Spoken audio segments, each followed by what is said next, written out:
He looked at her and he's like, dude, so you mean I'm not going to get anything tonight? She said, nope, you're not. He said, okay. He turned the car around, drove her home, dumped her off, and he left. And she never saw him again, and thank God. Because she could have given it to him for 2 years. Always wondering, does he love me? Is he in it for the right reasons? Thinking he wants her, when in reality, he only wants the pleasure that she gives him access to. And sometimes, if you test the guy's love, you'll find he does love you. Cincinnati, big football player came up. He said, Jason, your talk got done an hour and a half ago. He said, I went back to class. I couldn't hear anything the teacher was saying. He goes, look, I'm having sex. He said, I'm sleeping with a girl at the university, a college girl. And he goes, dude, but I love her. He's like, I know I love her. And he's like, but man, I know we shouldn't be doing this stuff behind her dad's back. There's no honor in that. And he goes, to show her I do love her, this is what I did for her. Opened up his notebook, it's a piece of paper there filled front and back with his handwriting, and all it said at the top was 100 ways to start loving Kelsey without having sex. He emailed me 3 days later. He said, I'm almost done with the 100. I'm going to make it 1,000. Could you imagine the stability of that man's marriage, who knows marriage preparation does not begin when you get engaged, it begins right now. And the ultimate reason for living this lifestyle is love. I mean, why do you think I waited for my wife for 26 years? Love. You think I waited because I'm like afraid of gonorrhea or something? You know, going on dates with my fiance, I can't have sex, I'm gonna get pregnant, die of an STD and go to hell. I can't do that. I mean, look, pregnancy, hell, STDs, it's real, but perfect love should cast out all fear. I mean, if you can get this point, that as a single person, abstinence is a greater expression of love than making love itself, because you're actually doing what's best for the other person instead of merely what feels good in the moment. And so that's the second thing we do is save it for marriage. Third thing for a solid marriage. One of the beauties of self-control, you don't have to worry about birth control. Even in marriage, no way on God's green earth would I put my wife's body on that junk. How disrespectful. What's her fertility? Some disease? Hey, let me give my wife some drugs to make her more sexually available for me. It's messed up. Girls aren't even told the truth about it. You know, I've never met a girl on birth control who even knows how it works. Girls think, oh yeah, you just take the pill and you don't get pregnant. They don't know about the side effects. Doctors never say, hey sweetie, here's your birth control pill, and I forgot to tell you, birth control pill is going to increase your risk of developing breast cancer. Some doctor, that's not true. The pill on breast cancer, not true, really. That's interesting because the United Nations says it's true, the Mayo Clinic says it's true, the companies that make the birth control pill openly admit it's true. But they say, oh, you don't want the pill? We can give you a shot, Depo-Provera. Yeah, before they stick any needles in you, make sure they tell you the company that makes Depo, Pfizer Pharmaceuticals, has been sued for more than $700 million because it thins out the girl's bones. They have college girls in America who have the bones of a 60-year-old woman in their body because they took Depo for too many years as a teenager. And in California, you're a child molester, rapist. You know what they do to you? Put you in prison where you belong. Now they punish you when you're there? I like it. According to the California government website, sex offenders are now to be punished by Depo-Provera treatment, and they shall continue getting injections till the treatment is no longer necessary. They inject child molesters with girls' birth control in California. Why? Because it'll reduce his desire for sex. But you know who they're not giving it to? Dogs. Veterinarians refuse to. They say it's not safe enough for our house pets. But they'll give it to any girl that walks into Planned Parenthood? Big thing they're pushing out, birth control patch, the sticker the girl puts on, killed more than 25 girls so far. Just go home, Google birth control patch, ortho, Evra, lawsuit. You just watch what pops up. And they say, oh, you want the patch? We got a new one for you girls. Implanon. It's a plastic stick about this long, thin like a matchstick. They just cut the girl's arm open, slide it under her skin, sew it shut, and you won't get pregnant. And they tell her the rest? Here's the info that comes with it. It says, ladies on Implanon. Read the fine print. Call your doctor right away. If you start coughing up blood, you go completely blind or unconscious. It's like, how's she supposed to make the phone call? Anyone see my cell phone around here? Hey, dude, coughing up blood. Dude, what's so wrong with the fertility in the first place? Your fertility is a gift. It's not some kind of disease. The proper purpose of medicine is to aid the proper functioning of the body. Fertility is the proper functioning. You know, birth control is pretty much the only time in medicine where you take a healthy system in the body and use drugs to shut it down. And so with the birth control, girls aren't told the truth about it. Girls aren't told how the stuff works. All they're says, hey, you're going to do it anyway. You should practice safe sex. You won't get pregnant. Birth control doesn't just prevent pregnancy. Birth control inhibits your ovulation, meaning sometimes you'll ovulate, sometimes you don't. Do you know some birth control pills do let you ovulate more than 60% of your menstrual cycles, meaning you could be getting pregnant more than half of the year, but you don't know. Because the hormones also thin out the endometrium, the lining of your uterus. Normally it's about 5 to 13 millimeters thick. Go on the pill, it goes down to about 1.1 millimeter, which means if you do get pregnant on the pill through a breakthrough ovulation, The baby tries to attach in your womb. It's too thin to offer the nourishment. The baby's aborted when he's about a week old before you know you're pregnant. Your period comes, you'll never know it was a miscarriage. They tell the guys that? They tell the girls this? Wait, man, I'm having sex with a girl on birth control? Dude, I can already be a dad. Having aborted kids we never even knew we conceived. Doctors verbally do not have to give you this information, though it is sitting on every one of their desks in the physician's desk reference. What they tell you girls instead? You need birth control. You got painful cramps? Go on the pill. You got endometriosis, ovarian cysts, got bad acne? Go on the pill. You got a bad hair day? Go on the pill. They give it out like Flintstone vitamins. I mean, 4 doctors in a row told my wife she needs the pill for medical reasons. Yeah, obviously there's nothing wrong for being on with that, but we knew about the side effects. We asked a world-renowned gynecologist, how many girls need the pill for medical reasons? He said, thankfully, virtually none. We have all the treatments and medicines today. He healed my wife without the pill. She has been perfectly fine ever since. And if you're wondering, where are these doctors? My doctor put me on the pill. At the end of the talk, I'll point you to a website where you can find these physicians nationwide. But the biggest lie we get fed, no doubt, is safe sex. I mean, I know some of you may have heard me before. For those of you who've never heard me speak, what do you think is the #1 sexually transmitted disease? What would you say? #1 STD. Come on, nursing students, come on. HPV. What'd you say? HPV. HPV. Where'd you learn that? College. Give yourself $20. Good job. Now, what happens, virtually nobody gets it right. I've so far spoken to about 2,500 students on this trip so far in the last day and a half. None of them got it right. Michigan has 10,000 students. Nobody knew it. Philadelphia, 19,000. Nobody knew it. I've got students in South Africa, Australia, the Philippines, New Zealand, Belize, you name it, they don't know. Students are like AIDS, chlamydia, herpes, guys in the corner like crabs. Well, it's not crabs, stay away. But what is it? It's not, AIDS is less than 1% of all the STDs. #1 STDs now killed more women than AIDS has, but they don't want to talk about it. It's not herpes, not chlamydia. Those are scary for girls, because when girls get this stuff, most girls don't know. They feel fine, they look fine. The problem is you can sleep with the boy when you're 15, 16, get like chlamydia, you don't know you have it, then you get married when you're 24, try to have a baby, the disease could have taken away your ability to have kids. This mom comes to me. She said, will you tell those teenagers and college students about me? I'm like, yeah, what? She said, I got married as a virgin to a man who'd been sexually active before we met, but she said, when we got married, she said, my husband honestly didn't know he was asymptomatic, which means you don't show any symptoms. She said, on our honeymoon night, my husband honestly did not know he was infected with herpes, gonorrhea, chlamydia, and human papillomavirus, and he had no symptoms.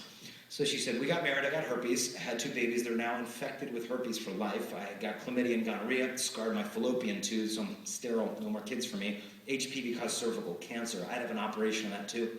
You know what her husband's thinking? Sleep around beforehand? It's all good, no one's getting hurt. Yeah, who pays the price though? Is his wife and his kids. The #1 STD is what she had called HPV, human papillomavirus. 1% of sexually active people get genital warts from it. Most people don't get that, we think we don't have it. But it can still cause cervical cancer in girls. So they came out with vaccines like Gardasil. All these girls getting Gardasil thinking you're not going to get HPV. Gardasil prevents 4 types of HPV. Great.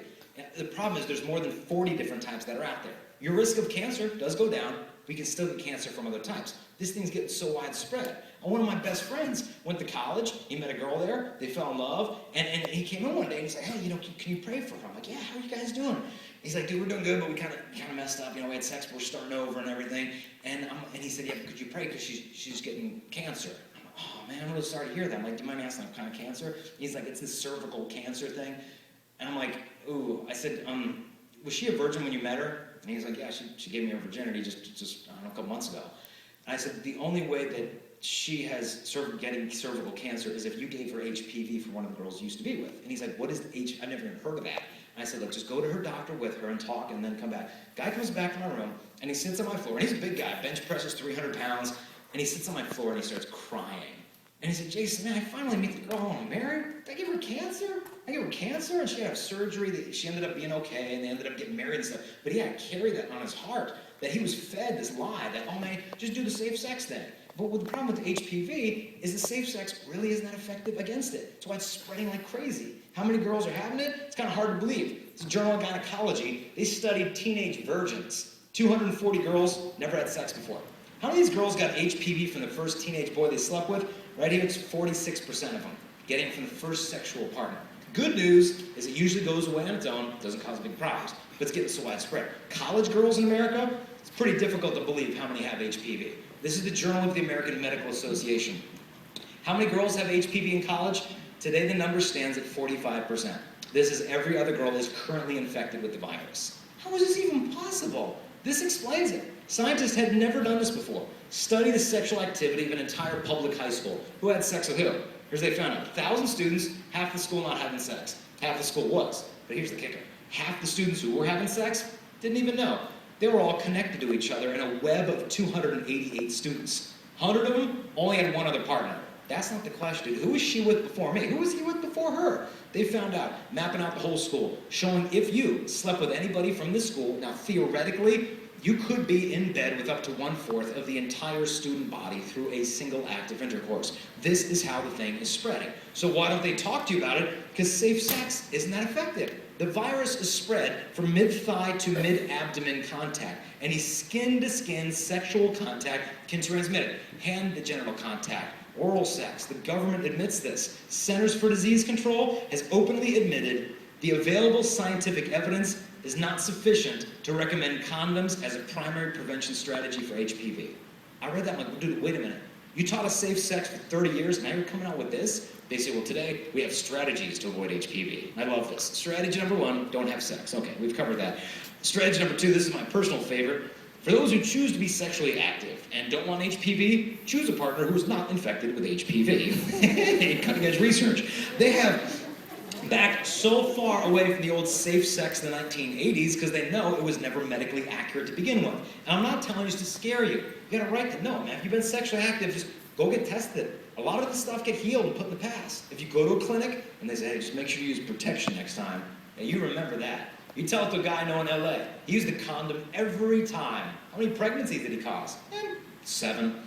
How many moms did he marry? None of them.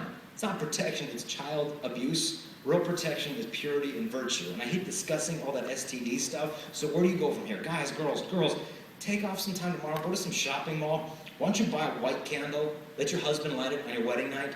It's a sign of the purity you've maintained from this day to the day he lifts your veil. I know a girl got one of those purity rings. Her fiancé proposed to her. Took the ring off, gave it to him. She said, I saved that for you like I saved myself for you. Thanked him for it and put it in his wallet. And he went to the jeweler who's making his wedding band, had the jeweler melt the silver of her ring into the gold of his wedding band, and that's what he wears in his ring finger as her husband today. So realize, girls, there's something greater out there if you wait. On our honeymoon, we went to a place called Bora Bora in Tahiti, tropical paradise, with an overwater bungalow, which means your hotel room is over the ocean, there's a glass floor underneath, so you can see the fish. I saw an 8-foot shark swim by. I thought that was cooler than she did, but I'm sitting there, and she says, Jason, I have a present for you. I'm like, give me it. And I opened the box, and in it was a heart-shaped white candle with an untouched wick. As a sign of the purity she'd been guarding for love of me before she met me. So realize, girl, you're worth waiting for. Don't be afraid some guy's gonna leave you unless you give him something sexual. Turn it around. Let the boys be afraid. They're gonna lose you unless they know how to respect you. And girls are like, but Jason, there's no good guys out there. If we do your whole chastity thing, seriously, what good man is going to marry us? Nobody. We're just going to grow old, be alone, live in an apartment with 12 cats, and be miserable for the rest of our lives. And the girls give up hope. And girls tell me, Jason, there's no good guys. Seriously, Jason, guys are jerks. They're pigs. They're dogs. They're animals. They're giraffes. They're antelope. 3 girls in Philly came up. She's like, Jason, guys are jerks. I'm like, no, there's lots of good guys. And they're like, guys are jerks. And I'm like, whoa, issues. I'm like, easy, tiger. And I asked the first girl, I go, look, you dating anyone? She's like, kinda, it's complicated. I go, well, tell me about it. We talked for an hour and a half. She finally admitted, okay, he is a drug dealer, he swears a lot, drinks a lot, he's cheated on her, and her parents hate him, but I couldn't figure out why. Her parents were so unfair. And then the next girl jumps in, she's like, Jason, all guys are jerks. I said, no, there's so many good gentlemen, I meet all the time. She said, Jason, we were at a party 3 weeks ago. These guys came up on a girl, they poured a beer on her head, she's a girl. 2 weeks ago, we were at the same party, they poured a beer on another girl's head. Last weekend, we were at the same party, they poured a beer on another girl's head. See, guys are jerks. I'm like, what are you doing this weekend? They're like, we're going to the party. And I'm like, where are your problems coming from? That's why I beg you girls, set the standard high, man. If you gotta lower your morals to find love, that's not love you're finding. I mean, it's the patient girl who gets the prize. I beg girls, help each other. Just quit the gossip. When you see that girl, she's such a slut, and she's a hoe, because I heard she did that. And I'm sure gossip is very reliable. But the fact is, like, sluts don't even exist. I mean, I meet 100,000 students a year. I've never met a slut. And you may be thinking, well, you haven't met this girl yet. Well, perhaps, but I'll bet you anything, I know her better than you do. You don't know what's going on in a girl's life. I know a girl in New York, they call her the slut at school. It's people who waste their lives gossiping. They even get to know the girl, because they'd cut her some slack if they did. Because I know a lot about her. I know her brother died. I know her cousin died. I know her friend committed suicide. Then she got depressed. She starts cutting herself. Obviously it didn't help. She wasn't loving her body. So she slept with the guy at work. He got her pregnant. He said, I don't want your baby. Shoved her down the stairs. She had a miscarriage, lost the baby. Now she's depressed and going through eating disorders. And you know what she is, my friends? Slut. That identifies her perfectly, doesn't it? They didn't have a clue what she's going through. It's I beg you, take the labels off. Nobody here's perfect. Girl in Baltimore gave me a big hug. She starts crying afterwards. She gave me this big hug. She took her necklace and she said, Jason, thank you. I am so done. Ripped her Playboy bunny necklace off her neck, gave it to me. I showed it at the next campus. A girl from that school gave me her Playboy bunny necklace. I was given a third one, fourth, fifth, no kidding. I have 28 of them now, so I could sell them on eBay, but I wouldn't do that. But girls just started giving me stuff. Playboy purses, belly button rings, birth control. Guys started getting into it. One guy in LA gave me his official Pimp Daddy membership card, so I got one of those.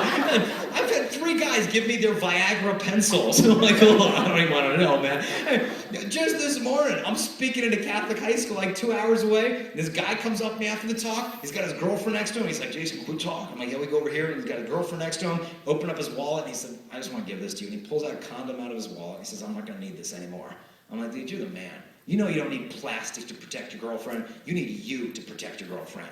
That's true protection. You man up enough to defend the girl's soul, not just to prevent her from getting pregnant from your lack of self-control. So what's needed for a guy is this authenticity. Where do guys go from a talk like this? You can have different reactions to me. You can be irritated by me, upset by me, mock me, but why? In the end, chastity for God, it's tough. I mean, it's tough because, for different reasons. One is because we do care what you girls think, but at this time in life, a lot of guys are more concerned with what the other guys think more than anything. And if I think degrading you makes me more than of a man, I do what I gotta do to win points with the boys, because I'm insecure. But what's needed is authenticity. We can no longer be one guy on Saturday night, a different guy Sunday in church, one guy in front of her parents, and their backs are turned, we become somebody else. It demands you have no duplicity. In New York, 3 basketball players came up. I love basketball. Started talking. They're sleeping with all these girls. I said to them, how do you want someone to treat your daughter one day? He said, oh, we ain't having daughters. We're just having boys. I'm like, oh, really? I go, why don't you want a daughter? The guy was honest. He said, I know what I'm doing to girls, and I'd kill a guy if you ever did that to my princess behind my back. So this is a solution. Use girls don't have a daughter. That was me in high school. Double standard. One standard is what I can do with a girl. The other standard is what you can do with my little sister. She was the captain of the cheerleading team. Her first date, doorbell rang. I came downstairs to meet this guy. I was visiting from college, and I played 3 years of college baseball. So I came downstairs with a baseball bat to meet this little punk, saying, if you mess with my little sister, I'm going to mess with you. You better guard her innocence. Guard her innocence. Do you guard your innocence too, Jason? No, I'm a guy. It's different. No, it's not. Authenticity. What's needed is to get away from this double standard. I asked those 3 guys one question. I said, look, I know you're doing all this stuff with the ladies, but what I really care, just tell me one thing. Just tell me about your relationship with your dads. They said, oh, it sucks. I go, what's going on? All 3 of them had deadbeat dads. Got the moms pregnant, left them responsibilities. One guy jumped in. He said, man, I don't even know how many brothers and sisters I have because so much my dad's been around with other women. I looked him in the face. I said, congratulations, you're becoming a father. You should have seen that guy's eyes open up. He finally got the point. If he wants to give his boys a better dad than he had, the time to man up is now. And what's needed is that authenticity. We were to school, they had the best basketball team in the country. After the talk, the star of the team came up to me. This guy's like 11 feet tall. He walks up, he's like, yo, can we talk in the back? And I'm like, yes, come with me. And I took his hand and we went back here.